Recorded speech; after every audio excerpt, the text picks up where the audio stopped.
کہ کیا حضور اکرم صلی اللہ تعالی علیہ وسلم نے کسی پرندے کے متعلق یہ ارشاد فرمایا ہے کہ اس کے پروں سے آگ نکلتی ہے؟ سنا ہے کہ آسٹریلیا کے جنگل میں ایسا پرندہ دریافت ہوا ہے جو اپنے پروں سے آگ اور دھواں نکالتا ہے، اور حضور اکرم علیہ السلام نے اس کے بارے میں پیشین گوئی فرمائی تھی۔ اس سلسلے میں ایک ویڈیو بھی سوشل میڈیا پر وائرل ہو رہی ہے، تو اس کے بارے میں آپ سے وضاحت مطلوب ہے۔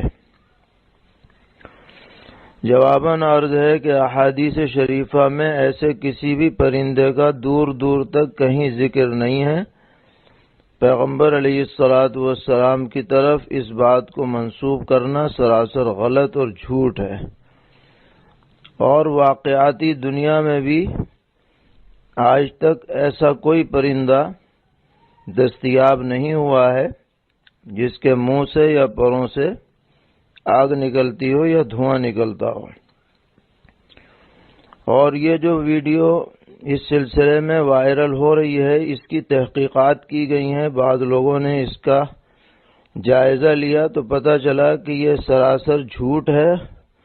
اور کئی چیزوں کو ملا کر کے ایک ویڈیو بنا دی گئی ہے۔ اس میں جو عربی زبان میں بات کر رہے ہیں یہ صاحب ہیں عبد الدائم الکحیل، اور انہوں نے صرف اتنی بات بیان کی ہے عربی میں کہ گزشتہ دنوں جو آسٹریلیا کے جنگلوں میں آگ پھیلی تو بعض لوگوں نے یہ دیکھا کہ چیل جیسا کوئی پرندہ ایسے تنکوں کو جس میں آگ لگی ہوئی تھی اپنے چونچ میں اٹھا کر دوسری طرف لے جا رہا ہے۔ اسی کو سامنے رکھ کر انہوں نے ایک اسٹوری بنا لی کہ گویا کہ یہ پرندے باقاعدہ آگ بھڑکانے میں اپنا عمل دخل رکھتے ہیں وغیرہ۔ حالانکہ اس کی کوئی یقینی بات نہیں کہی جا سکتی کہ وہ واقعتاً وہ آگ بھڑکا ہی رہے ہوں، کیونکہ کوئی بھی پرندہ کوئی بھی تنکا اٹھا سکتا ہے۔ پلاننگ کے ساتھ وہ کہیں آگ لگائیں، یہ بات سمجھ سے بالاتر ہے۔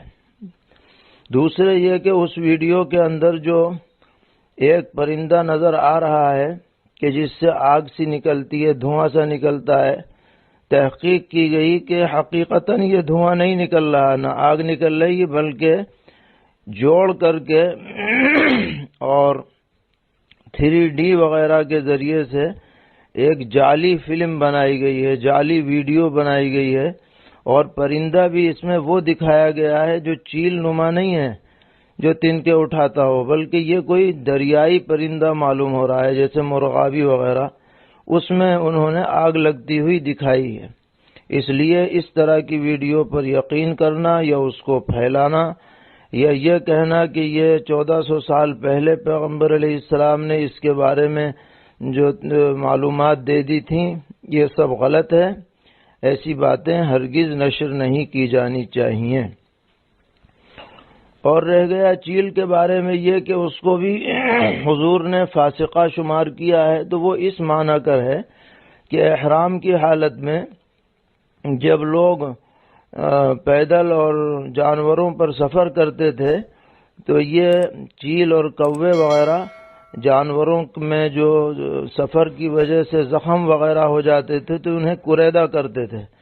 جس کی وجہ سے جانور کو تکلیف ہوتی تھی، تو اجازت دی گئی کہ ان کو مارا جا سکتا ہے۔ اسی طرح یہ جانور کہیں ستانے لگیں کسی کو تو مارنے کی گنجائش ہے، یہی ان کے فاسقہ ہونے سے مراد ہے۔ باقی یہ آگ لگانا اور یہ پہنچانا ایسی کوئی بات احادیث شریفہ میں بالکل موجود نہیں ہے۔